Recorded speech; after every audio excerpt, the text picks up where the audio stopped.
हमारा सारा देश एक पूरे शोक में है। कोई इंडिपेंडेंस नहीं मनाने का मन करा, कोई स्वतंत्रता दिवस नहीं। कैसी स्वतंत्रता होती है, क्या इंडिपेंडेंस होती है।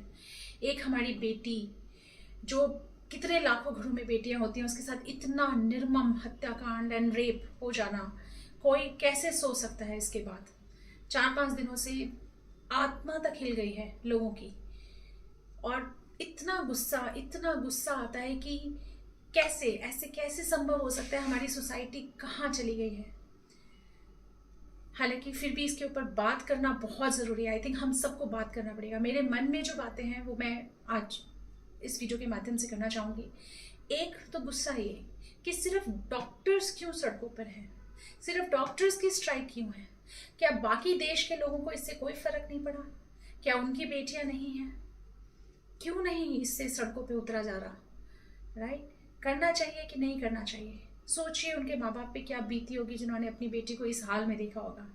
और वो बेटी जो 36 घंटे की ड्यूटी करने के बाद सिर्फ 15-20 मिनट के नैप के लिए गई थी।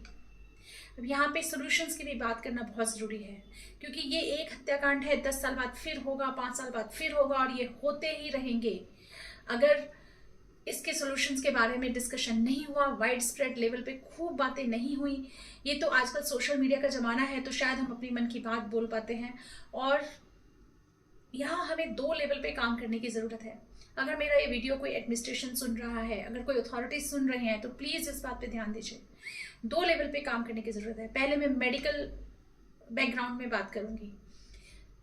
हमारे अस्पतालों में एक ढंग का ड्यूटी रूम भी नहीं होता।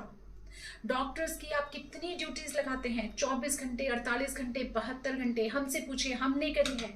एक चाय पी के, जिसमें खाने का टाइम नहीं होता, बैठने का टाइम नहीं होता, ये हमारे बच्चे ऐसे ही ड्यूटीज करते हैं। और ये वो बच्चे हैं जिन्होंने इतना टफ कंपटीशन क्लियर करके मेडिकल में एडमिशन लिया है। राइट? ये कहा जाता है कि एमबीबीएस में इतनी पढ़ाई होती है जिसमें आप 3 बार आईएएस क्लियर कर सकते हो, आप 4 बार आईएएस क्लियर कर सकते हो। इतनी पढ़ाई होती है एमबीबीएस में। इन बच्चों ने पढ़ाई के अलावा कुछ नहीं देखा होता, और इनके साथ हमारी अथॉरिटीज कैसे ट्रीट करते हैं। इन रेजिडेंट्स के बलबूते पे पूरे के पूरे सरकारी अस्पताल टिके हुए हैं, पूरे के पूरे अस्पताल, पूरे के पूरे पेशेंट की केयर टिकी हुई है। और आप उनके साथ कैसे ट्रीट करते हैं, अथॉरिटीज कैसे ट्रीट करती हैं? आप उनकी 24 घंटे, 48 घंटे, 72 घंटे की ड्यूटी लगाते हैं, इन ह्यूमन ड्यूटी लगाते हैं। उनके पास बैठकर खाना खाने के लिए जगह नहीं होती। उनके पास अगर 10 मिनट लेट ना हो, 15 मिनट लेट ना हो, रात में लेट ना हो, तो एक ड्यूटी रूम नहीं होता। मुझे अपने एमडी के दिन याद है, जो कि 20-30 साल पहले था। मैं पीडियाट्रिक्स में मैं एमडी कर रही थी, बाद में मैंने छोड़ के गायनी ली। मुझे याद है कि लड़कियों के लिए सेपरेट ड्यूटी रूम नहीं था, और ड्यूटी भी 48-48 घंटे की होती थी। तो उसमें क्या होता था, और इतनी हैवी ड्यूटी होती थी, इतना हैवी पीडियाट्रिक्स डिपार्टमेंट होता था।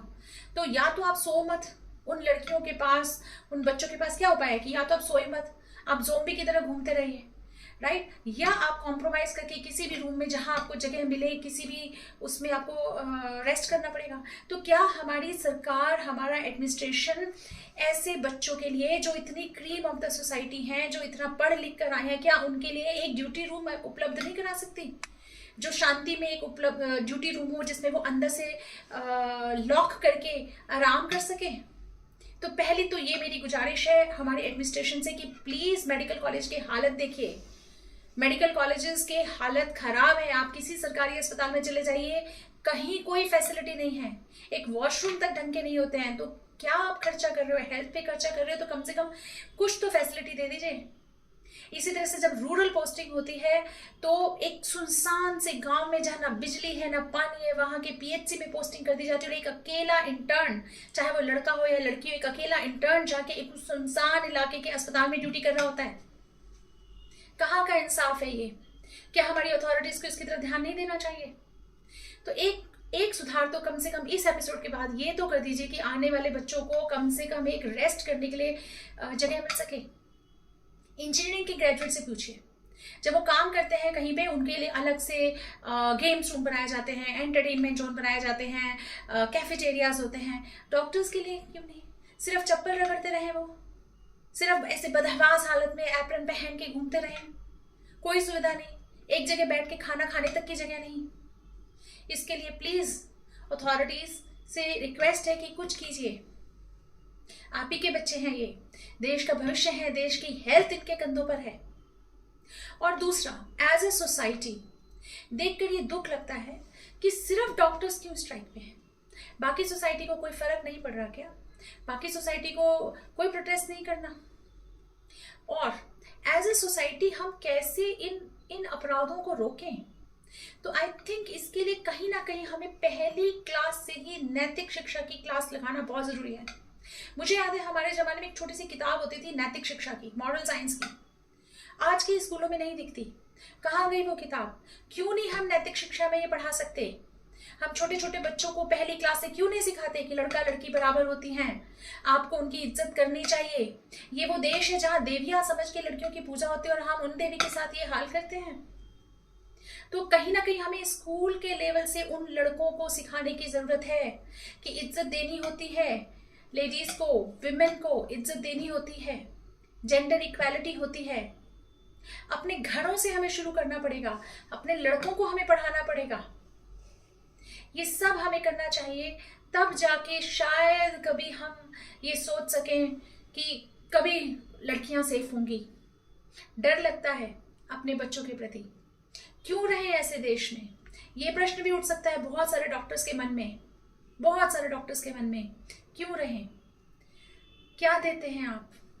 जिस अस्पताल का वो पूरा इलाज कर रहे हैं, पेशेंट्स का इलाज कर रहे हैं, ना पेशेंट्स समझ रहे हैं, ना सरकार समझ रही है। कहीं तो आपको समझना पड़ेगा, कहीं तो किसी को कुछ करना पड़ेगा। इसके बारे में बात करना बहुत ज़रूरी है, हर लेवल पे हर किसी को बात करना ज़रूरी है, ताकि ये चेन बने और कहीं तो सुधार आए। Thank you.